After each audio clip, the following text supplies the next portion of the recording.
حبايب قلبي، اللهم صل وسلم وبارك على سيدنا محمد وعلى اله وصحبه اجمعين. النهارده بقى كده روتين جديد ويوم جديد ان شاء الله. انا بقى اوضه البنات كده كانت كنت حاطه سرير عكس سرير، يعني ما كانوش انا ببقى عايزه اغير، يعني شويه بحب التغيير شويه. ف... فانا بصراحه قلت ايه هشيل بقى دوت كرسي، بس هو بيتفتح يبقى سرير. ف... فطبعا بقى ايه انا مش حابة بقى، عايزة ارجع السرير تاني زي ما كان. فانا بقى ايه قلت كده ادخل اشيل الملايات وامسك الأوضة. انا عايزة اقولكوا بقى لي يومين عايزة اعمل الأوضة دي اصلا، بس ايه كنت تعبانة شوية كده والحمد لله يعني. فهو ده اللي مأثر معايا شوية. بس هنا بقى ايه كده كنست الاول الارض عشان بيبقى فيها تراب ولا حاجة ما يفضلش يروح ويجي معانا. فقلت بقى ايه كده اشيل الاول الكرسي كده عشان اعرف ايه اتعامل. هشيله بقى كده عشان اكنس الارض بقى، الم التراب ده كله كده واشيله. طبعا لو وصلتي حد هنا كده متنسيش تعملي لايك واشتراك للقناة، وتنضمي كده تبقي اخت من اخواتي ان شاء الله.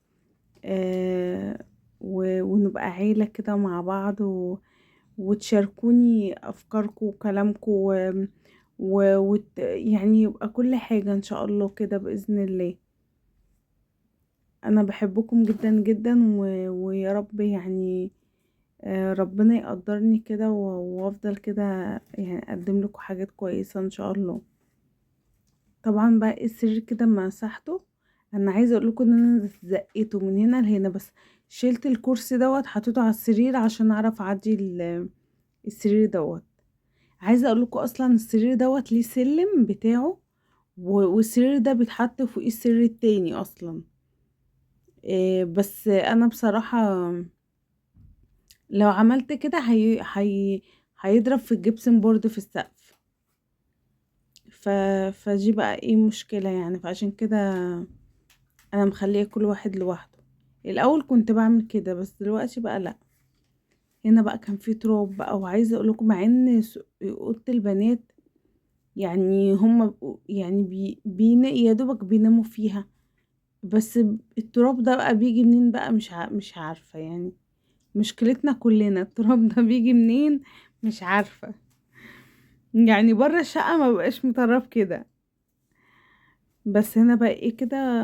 عايزة اقول لكم بصراحة التسييق كده لما توطي كده وتسيقي الارض كده بايديكي بيفرق كتير غير الشرشوبة والحاجات دي يعني. بصوا هنا بقى ايه كده حطيت قماشة مبلولة كده بحبة مسحوق كده ومسحت الحيطان. يعني هي نظيفة بس ايه يعني لو فيها عفرة ولا حاجة تتمسح كده ايه وتبقى الدنيا زي الفل. قلت بقى ايه كده ناخدها مسحة بالمرة. ومسحت بقى هنا طبعا الشفونيرة دي كانت ورا، كانت اول ما تدخلي من الباب جبتها بقى ايه جنب الباب مطرح السرير، والكرسي حطيته من جوه. وجبت بقى الشاشة هنا برضو كده وحطيتها. هخلي اصلا جوزي يشغلها للبنات كده وتبقى عندهم في الأوضة يعني. ومسحت برضو الشباك عايزة اقول لكم انا قافلاه بقى عشان الدنيا لما بتشتي عندي بتبقى بهدلة. يعني انا لو مش هيشه الشيش، عايزة اقول لكم الشتا بيدخل لي جوه بقى في الشقة من عزم الشتا ما بيبقى جامد، يعني لما بيبقى الشتا جامد قوي. وهنا بقى ايه قفلت كده الستارة كده. بقول لكم ما تنسوش تعملوا لايك. هنا بقى ايه كده طلعت طقمة السرير دي. عايزه اقول لكم ان شاء الله كده بقى ايه ان عشنا وكان لنا عمر وكنا من اهل الدنيا ان شاء الله كده. قبل رمضان بامر الله عايزه اجيب طقمة سرير للبنات تبقى ساده. في طقمه كده عاجباني يعني ان شاء الله هجيبها باذن الله. تغيير يعني. لان ما بقتش مش عارفه ما بقيت عايزه اجيب حاجات ساده اكتر من الحاجات اللي طبعا اللي هم بيبقوا عليهم رسومات دي حلوين جدا، بس تغيير برضو يبقى عندي دول وعندي دول. ودي بقى دفاية كده قلت احطها كده على سرير ماس، وملك برضك حطيت لها دفاية على سريرها. وهنا برضو ده سرير ملك بقى، رحت بقى ايه برضو مسحته كده ومسحت برضو الحيطان. قلت بقى ايه كده بالمرة يعني. عايزة اقول لكم ان انا عندي السجادتين اللي في اوضة المعيشة عايزة اغسلهم ان شاء الله، برضو كده فرشين برضو هعملهم معاكم ان شاء الله. و... والمطبخ برضو عايزة اغسل السيراميك من فوق لتحت. طبعا ما غسلتوش خالص معاكم قبل كده، فعايزة بقى اغسله كده قبل ما الدنيا تشد في السقعة، لان الجو بقى لما يسقع جامد كده الواحد بيبقى برضو الواحد بيعمل والله ما احنا يعني ما فيش ست بيت بتتأثر بالحاجات دي او كده. يعني لازم دي حاجات، دي واجبات البيت وواجبات دي واجباتنا يعني، ودي حاجات الواحدة يعني بتعملها يعني، وبتعملها بحب والله يعني. بس ايه الحمد لله يعني. هو ممكن الواحدة ساعات تتضايق او تتنرفز او كده، بس هي بتعمل بيتها وحاجتها بحب طبعا. بصوا بقى هنا شلت القماشة اللي كانت على السريحة ديت، حطيت واحدة جديدة كده نظيفة، ورصيت بقى الحاجات بتاعتي بقى اللي هي الماسكات بتاعت الوش والكريمات والحاجات دي بقى كده ايه قلت كده رصها. عايزة اقول لكم من اكتر الحاجات اللي بتنور البيت تبقى المرايات نظيفة، مرايات البيت نظيفة، ممسوحة يعني اقصد. باب الشقة ممسوح، من يعني لما يجي حد يدخل عندك يخبط عليكي يبقى باب الشقة ممسوح. عايزة اقولكوا الحاجات دي بتفرق خالص، حتى لو انت مش كانسة الارض، بس فكرة ان في حاجات كده معينة بتبقى باينة قوي بتبقى ظاهرة. المرايات بقى في البيت، الحمام الحوض والقعدة والبانيو، الحاجات دي لازم على طول تبقى نظيفة. الرخامة طول بصوا انا طول ما الرخامة عليها مواعين ببقى انا اصلا ببقى مخنوقة مش قادرة اقول لكم. فدايما يعني لو بنت من البنات شربت في حاجة كوباية او حاجة تسيبها لي على رخامة، ما بتضايق جدا وبقعد ازعق لهم اقول لهم لا حطوا كوبايات جوه الحوض او اي حاجة حطوها جوه الحوض، محدش يحط لي حاجة على الرخامة. عايزة الرخامة دايما تبقى فاضية وشكلها حلو. بس هنا بقى كنت بص برص كده مسحت طبعا انا المراية بقى مسحتها كده بالجلانس. والعلب دي بتاعت دهب، حاطه فيها الدبابيس الشعر، الدبابيس اللي هي بتاعت الحلقان بتاعتي الصغيرة اللي انا بلبسها، وحاطه في واحدة الدبابيس الطرح. يعني قلت ايه اشغلهم كده بدل ما هما. بس في حاجات كده عجبتني ان شاء الله، قلت ايه لما اجي انوي ان شاء الله هنزل اجيب حاجات هبقى اجيبها ان شاء الله باذن الله. ودي بقى قلمة الروج والحاجات دي بقى كده ايه رصيتها. عايزة اقولك هي علبة عادية خالص اصلا كان في حلويات، بس عادي يعني احنا بنتصرف ان شاء الله كل حاجة هتيجي بأمر الله. دي بقى ملاية السر بقى شلتها خلاص عشان احط واحدة جديدة.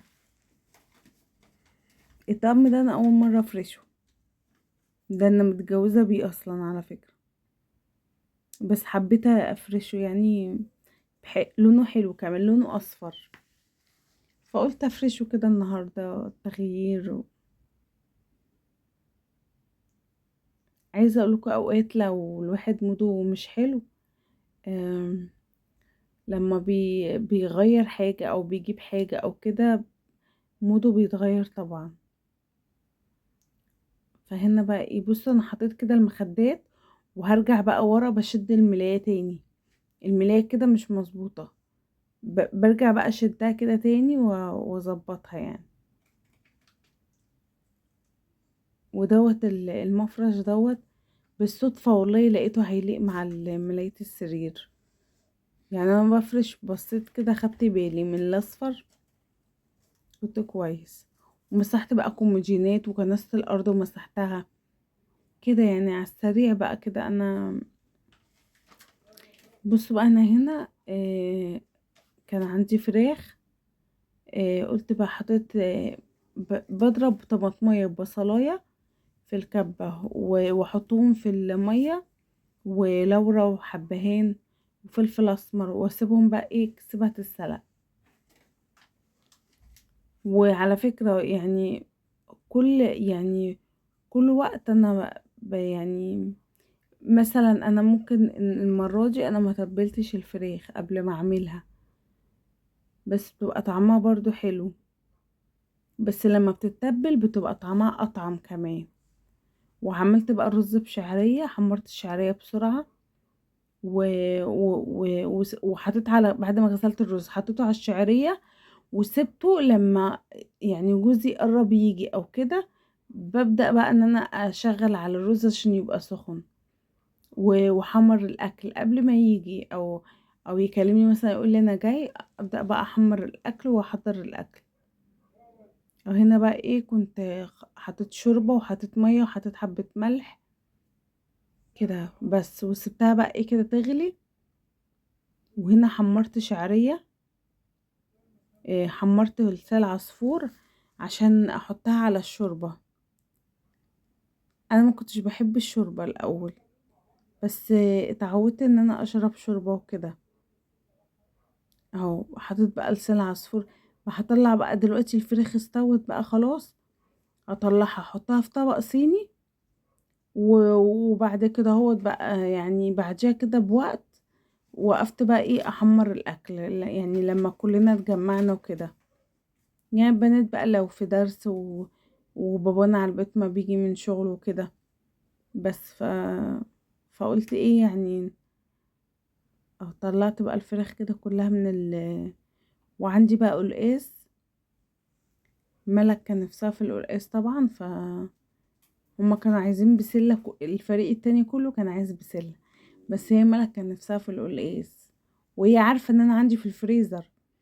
بس قالت لي ماما انا قلت لهم اعمل لكم طبيخ النهارده، راحت قالت لي يا ماما انا نفسي في القلقاس من كذا يوم يعني. فبصراحة بقى افتكرت لما عملت فراخ قلت لا انا لازم اعمل لها قلقاس. وعندي بسلة بقى من ساعة ما صورت معاكم. بصوا بقى دي السبانخ دي طبعا والرز بصوا كان استوى هو. عايزة اقول لكم الرز كان طعمه جميل جدا. والقلقاس بصوا السلق انا الاول لما انا كنت حاطاه في الفريزر، طلعته حطيته في الطاسه لحد ما نزل ميته، وحطيت له طبعا بتحطي بقى سمنه زيت اللي انت عايزه، حطي الايدين بتاعك، وبسيبه بقى كده احمره فيه. إيه وبعد كده باخده اطحنه في الكبه، او عايزه تطحنيه من الاول براحتك، وبعد كده بيتحمر بمعلقه توم حلوه وحبه كزبره.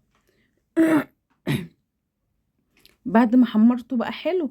بس ماما ربنا يا رب يشفيها، ماما بتحب لما تعمل القلقاس كانت بتحمره جامد تخليه غامق كده، داخل على الغمقان الجامد. بس انا بصراحة لا مش بعمله كده.